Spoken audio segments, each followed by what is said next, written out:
पंचायत चुनाव के लगभग 7 महीने का समय बचा हुआ है और नए-नए प्रत्याशी चुनाव मैदान में आने के लिए तैयार हो चुके हैं। आज हम मौजूद हैं देगवा ब्लॉक के गांव जतकी में। हमारे साथ प्रत्याशी मौजूद हैं गौर अली। गौर अली, हमारे साथ आपका बहुत-बहुत स्वागत है। आपका बहुत-बहुत धन्यवाद। गौर अली, आप बताइए, जैसे कि आपने बताया कि आज से आप चुनाव मैदान में कूद चुके हैं और नए प्रत्याशी के रूप में आप जतकी गांव में चुनाव लड़ेंगे। पंचायत चुनाव के लिए किस तैयारियों को लेकर, आप किस सोच को लेकर आप पंचायत चुनाव में आए, क्या सोच है इसको लेकर आपकी? देखो भाई, ये हमारा गांव है, इसकी स्थिति ज्यादा खराब हो चुकी है। गांव में बिल्कुल भी विकास नहीं हो रहा है और गांव के लोग ज्यादा ही परेशान हैं। गांव के लोगों को जो अधिकार है वो नहीं मिल पा रहा है, उनका उन्हें हक नहीं मिल पा रहा है।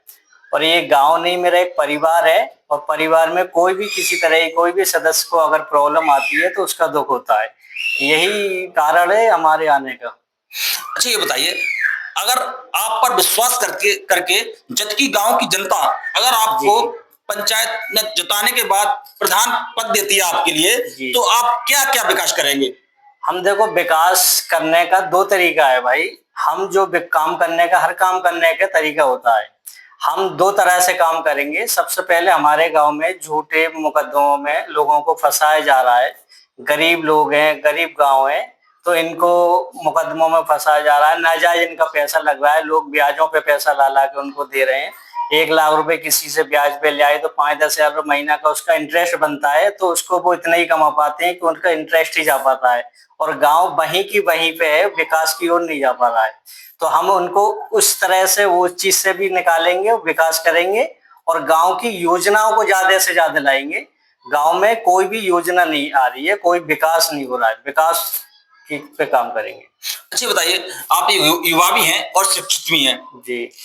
सबसे पहले, आप प्रधान ना होते हुए भी कुछ काम ऐसे होते हैं उन्हें गांव के लोगों का काम करा सकते हैं। जैसे कि देखा जाए कि जो वृद्धा पेंशन है, विधवा पेंशन है तथा अन्य योजनाएं ऐसी होती हैं, जी जी, प्रधान ना होते हुए भी उनके काम करा सकते हैं। क्या आप पेंशन वगैरह के लिए इस तरह के क्या जिम्मेदारी के साथ काम करेंगे? उसके लिए हम ऑलरेडी काम कर रहे हैं। जो भी हम सुविधा दे सकते हैं वो कर रहे हैं और सारे काम कर रहे हैं जो भी हम कर सकते हैं। और एक जिम्मेदार जब आदमी होता है, जैसे एक परिवार में एक जिम्मेदार नागरिक होता है, तो जिम्मेदार नागरिक कहीं भी किसी काम के लिए जाता है तो उसे बाहर के लोग क्या कोई भी है जिम्मेदारी के हिसाब से सौंपे देते हैं।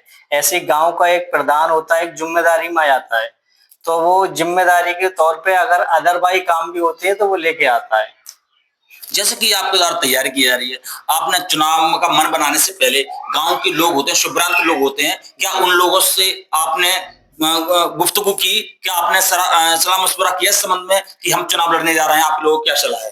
देखो भाई, लोग राजनीति को चुनते हैं लेकिन राजनीति ने हमारे लिए चुना है। लोगों की उम्मीद टिकी हुई है हमारे ऊपर। पीछे 5 साल पहले भी लोगों ने काफी हमसे बोला था, तो हमने सोचा था, लेकिन लोगों ने, अपने बड़ों ने कहा कि इस बार देख लो, अगर कुछ बदलाव होता है तो कोई जरूरत नहीं है आने की। लेकिन हमारे गांव की जो स्थिति है वो पहले से भी ज्यादा खराब हो चुकी है।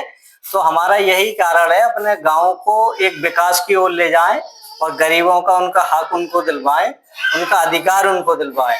और मेरी भाई सभी लोगों से, मेरे गांव के, मेरे परिवार, एक गांव एक परिवार है मेरा, सबसे ये अपील है भाई, अपने हक के लिए लड़ाई लड़िए, अपने अधिकार पहचानिए, अपने अधिकारों को जानिए। लोग आपको ठगते रहेंगे, कमरों के नाम पे ठगते रहेंगे, पेंशन के नाम पे ठगते रहेंगे। जब चुनाव आता है 6 महीने पहले आपके कमरों के नाम पे आपको ठगते हैं, पेंशन के नाम पे आपको ठगते हैं और भी कई तरह से ठगते हैं। रिश्तेदारी के नाम पे आपको ठगते हैं कि तू मेरा रिश्तेदार है, कि तू मेरा भाई है।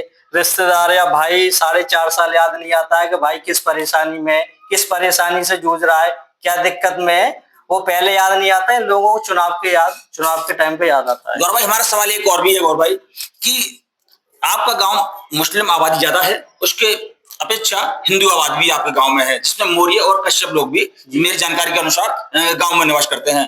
तो उन लोगों के लिए सामंजस्य के साथ किस तरह से आप लोग उनका वोट लेने के लिए किस किस तरह तैयारियों के बीच आप लोग उन लोगों के बीच पहुंचेंगे? हम पूरा गांव एक हमारा एक परिवार है और सभी के पास हम जाएंगे और सभी का विकास करेंगे और सभी का भरोसा जताएंगे। जो कहेंगे उसको पूरा करेंगे। अच्छा, जो आपके गांव के लोग हैं, आज जुमे का दिन है और आज से आप चुनाव मैदान में कूद चुके हैं। 7 महीने का समय बचा हुआ है और प्रत्याशी जो है मैदान में आ भी चुके हैं कुछ जगह, और कुछ जगह आना बाकी है। और देखा जा रहा है कि जो गांव की जनता है, गांव की जनता को क्या संदेश को देकर आप शुरुआत करने जा रहे हैं आज से? संदेश ये है मेरे भाई, आप अपने अधिकार पहचानिए। एक अंधभक्ति होती है, आदमी किसी का कोई भक्त बन जाता है तो अंध मतलब एक भक्ति गिरी होती है। अगर आप किसी के भक्त बन गए तो आपकी बुद्धि भ्रष्ट हो जाती है। तो आप अपने दिमाग का इस्तेमाल कीजिए और सही और गलत को पहचानिए। भाई आप किसी के कितने ही भक्त बन जाएं, आपको कोई कुछ नहीं देने वाला है। अपना चूल्हा जलाने के लिए आपको इस्तेमाल करते हैं लोग।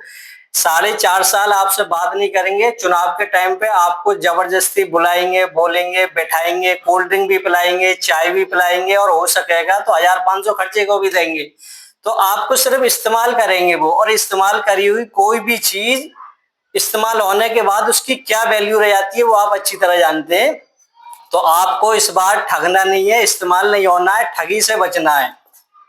बस यही संदेश है, और अपने गांव को उन्नति की ओर ले जाना है, विकास की ओर ले जाना है। और मेरा आप सबसे ये अनुरोध है मेरे भाई, मैं अकेले कुछ नहीं कर सकता, आप सब मेरा सहयोग दोगे, साथ दोगे, तभी ये आगे जाएंगे। ये हमारे साथ मौजूद है देवा ब्लॉक के गांव जतकी के नए प्रत्याशी हैं गौर अली, और आज से चुनाव मैदान में इन्होंने अपनी तैयारी कर ली है, आज से मन बना लिया है और जनता के बीच पहुंचकर समस्याओं को सुनेंगे और उनकी समस्याओं को हल करने का प्रयास करेंगे। गौर भाई, हमारे साथ आप इंटरव्यू दिया, पहली टाइम इंटरव्यू दिया है, आपका बहुत बहुत धन्यवाद। आपका